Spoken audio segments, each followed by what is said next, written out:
sia. Bapa sia? Kerana dia ingat kau jaga rumah Allah Ta'ala boleh pahala.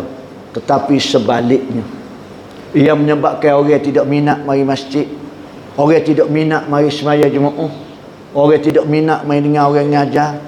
Kita nampak faktor-faktor di luar, tetapi kita tidak nampak faktor-faktor yang menyebabkan penolakan orang sehingga orang tak semari ke masjid.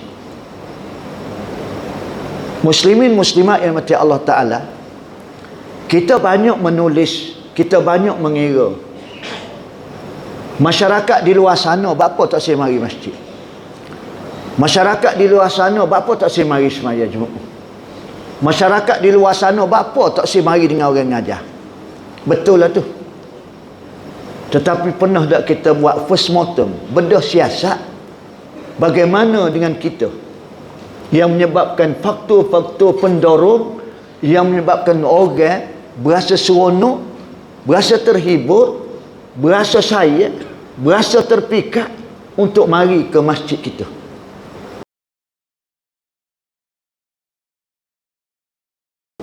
Ayat yang mengetuk pintu hati kita.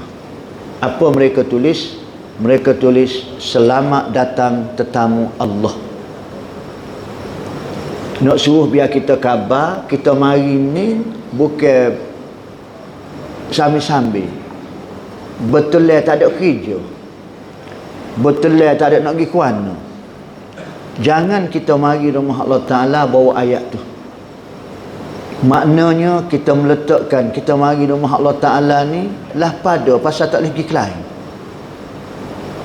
Dalam masa yang sama, dalam kitab Al-Mawa'isul Badi'ah menyebut, secara tidak langsung kamu menghina rumah aku. Pasal mu bagi saki-baki waktumu lah pada baru mu beri kat aku. Mu tidak meletakkan mari rumah aku ni adalah prioriti keutamaan. Langsunglah kita pun kata, guana dia tu ada malam ni. Kita sendiri pun kata, daripada duduk saja, baik kita main masjid. Ayat-ayat tu adalah menunjukkan bahawasanya kalau ibarat tepat mu tak boleh nak pergi ke mana dah, mari. Setara tu ya kita letak rumah Allah Ta'ala, tuan-tuan. Kita sedar atau tidak? Sedangkan kita mari ni adalah sebagai duyufullah, duyufur rahman, tetamu Allah Ta'ala. Bapa bila kita pergi Mekah, sama ada mengerjakan haji ataupun umrah, Mutawih akan menyebut nama kita ni, dia panggil kita duyufur rahman, duyufullah, tetamu Allah. Kita terima panggilan tu, dan kita kecek dengan orang pun kita guna ayat tu. Kita kata ke dia, kita kata syukur pada Allah Ta'ala, Tuhan jepuk amba sekelamin. Kita guna ayat Tuhan jepuk amba sekelamin. Tuhan jepuk. Bapa kita tak bubuh ayat Arab Saudi jepuk kita? Bapa kita tak guna ayat tabung haji jepuk kita? Bapa kita tak kata travel yang tertentu jepuk kita? Bapa kita guna ayat Allah Ta'ala jepuk kita? Kita tahu mana? Ada terima surat ke tak? Ada terima surat ke tak? Penuh kita dengar perkataan Allah Ta'ala panggil kita. Bapa kita boleh kata Allah Ta'ala jepuk? Orang bertanya kita balik, dia mau nak jawab dia Mekah. Kerana di Mekah ada rumah ibu segala rumah Allah Ta'ala, nama dia Kaabah. Apabila kita nak jadi tetamu Allah Ta'ala, dan kita tahu kita nak pergi tempat yang paling suci sekali, yang penuh keberkatan dan kerahmatan, cuba kita bayangkan apa dia persediaan kita buat. Bukan setakat material, tetapi keilmuan, ibadat. Kita cuci kakah dalai kita, tak boleh jumpa orang kita minta maaf. Ada hutang kita minta halal atau kita mampu bayar, kita bayar. Pasal kita nak bawa hati kita menghadap Allah Ta'ala, nak pergi rumah Allah Ta'ala yang begitu sekali dan menjadi tetamu Allah Ta'ala, dalam keadaan kita suci dan cuci, supaya Allah Ta'ala makbulkan setiap amal ibadat kita yang kita lakukan di sana. Begitu sekali pengharapan kita.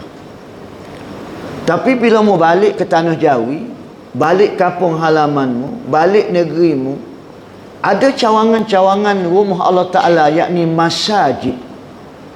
Masjid-masjid, mu tak berasa kehebatan, mu tak berasa mu mari ni adalah tetamu Allah.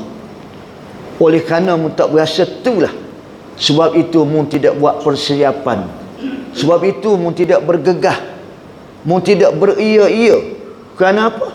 Mu tidak merasa mu mari ni adalah sebagai tetamu Allah. Dan bukan suatu perkara yang senang kita nak meletakkan dalam hati kita, supaya kita merasai kita mari masjid ni sebagai tetamu Allah. Muslimin muslimat yang dirahmati Allah Subhanahu wa taala, bila kita memahami hakikat yang demikian, kita akan mengurus rumah Allah dengan semolek-moleknya. Kita tak boleh urus rumah Allah dengan ikut kepala kita. Kita tak boleh urus rumah Allah ikut selera kita. Kita tak boleh urus rumah Allah Ta'ala ikut kehendak kita. Kita tak boleh urus rumah Allah Ta'ala ikut kawan. Tak boleh. Dia ada nas-nas, lunas-lunas yang perlu kita ikuti. Antaranya ialah asyura bainahum. Bila mu nak buat sesuatu, mu mesti tanya khabar, ambil keputusan, jumhur musyawarah. Mu tak boleh pakai kepala mu.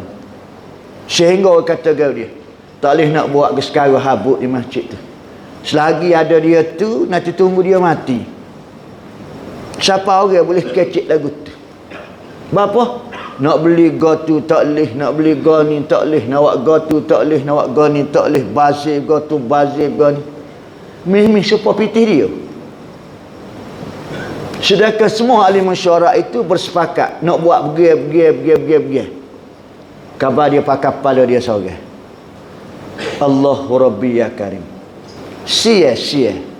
Bapa sia? Kerana dia ingat kau jaga rumah Allah Ta'ala boleh pahala. Tetapi sebaliknya, ia menyebabkan orang tidak minat mari masjid, orang tidak minat mari semaya Jumaat, orang tidak minat mari dengar orang ngajar.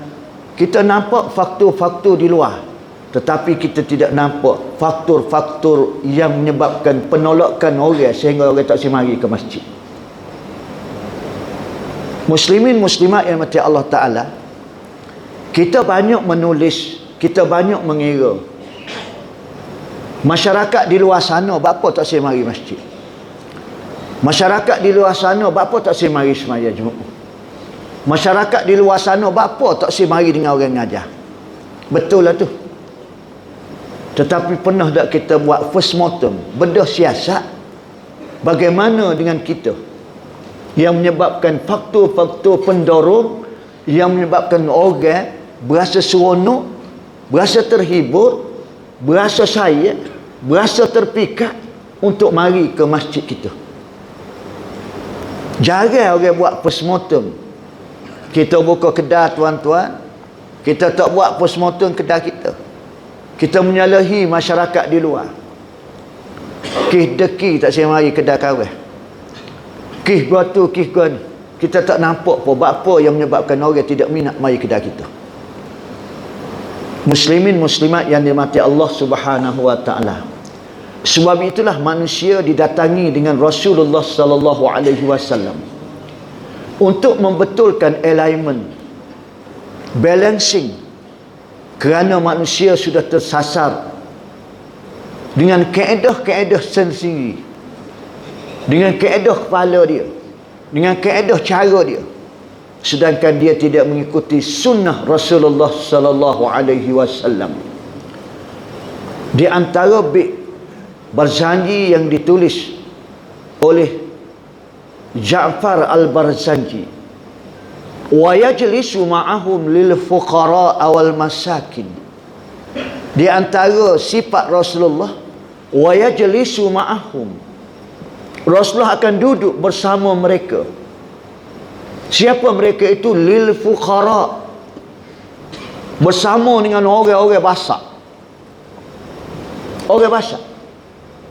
Wal masakin, orang miskin. Kita boleh duduk secara itu. Kita akan menyanjung bila orang itu ada nama. Kita akan menghormati dan melayani bila orang itu ada kemuliaan-kemuliaan. Kita tidak pernah tanya pengali Jumaat kita mari 3 malam mari duduk main masjid. Sore habuk tak ada tanya apa dia. Ayah haji mari mana ayah haji? 3 malam dah hamba tengok. Dia klik royak bini dia 3 malam dewi tak ada orang tanya sore habuk kita. Nampak? Kita tidak mesra jemaah. Pasal kita mari dari perasaan kita, pasal kita berasa kita yang terbaik. Kita berasa kita lah segala-galanya. Kita tak tahu orang yang nampak dogo mari 3 malam itu rupanya tok tua dia. Baru tahu tok tua dia baru pakat sujud belaka. Pasal mudah nak boleh gerai tanah. Nampak tuan-tuan? Muslimin muslimat yang dirahmati Allah Subhanahu wa taala. Allah Ta'ala menyebut a'udzubillahi minasyaitanir rajim. Wa idh qala rabbuka lil malaikati inni ja'ilun fil ardi khalifah. Qalu ataj'alu fiha man yufsidu fiha wa yasfiku ad-dima wa nahnu nusabbihu bihamdika wa nuqaddisu lak. Qala inni a'lamu ma la ta'lamun. Tak adalah kejadian yang terakhir sekali Allah Ta'ala cipta ialah manusia. Makhlukat yang terakhir sekali Allah Ta'ala cipta ialah manusia. Selepas Allah Ta'ala cipta manusia, Allah Ta'ala sudah tidak cipta manusia benda-benda lain lagi. Sebab itu istimewa manusia. Kerana model yang terakhir sekali Allah Ta'ala cipta. Laqad khalaqnal insana fi ahsani taqwim. Tak boleh nak tik. Kerana manusia dibubuh dalam diri manusia sifat-sifat makhluk lain. Tetapi ada pun makhluk-makhluk lain dia bersifat dengan sifat dia je. Tapi manusia bersifat dengan sifat-sifat yang ada pada makhluk lain. Allah Ta'ala bubuh dalam diri manusia sifat insaniyah. Sifat kemanusiaan adalah sifat semula jadi manusia. Dalam masa yang sama Allah Ta'ala bubuh pula sifat hayawaniyah, sifat kebinatangan.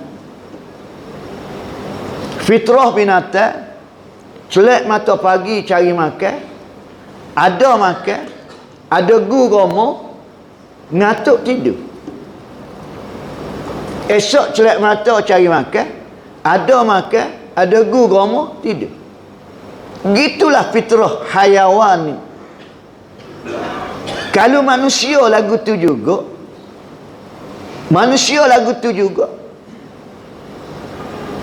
celak mata pagi cari makan, pergi kedai makan, ada gugomo, pas malam tidur, esok cari makan pula. Kalau lagu itulah seharian hidup kita, diri kita dikuasai oleh sifat hayawaniyah. Betul lah orang tua kita dulu dia menggunakan ilmu mantik yang cukup tinggi. Dia kata mung ni perangai supaya menak.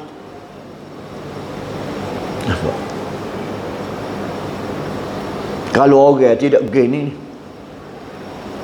dia guna ilmu mantik dia.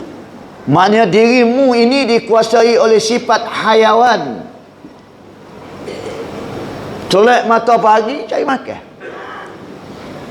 semak comel, kereta mewah, colek mata pagi berunggah cari makan. Bapa pasal jawatanmu begitu. Traffic light merah melanggar. Pasal apa? Pasal nak pergi cari makan. Boleh pergi timah makan. Buat beli makan ni.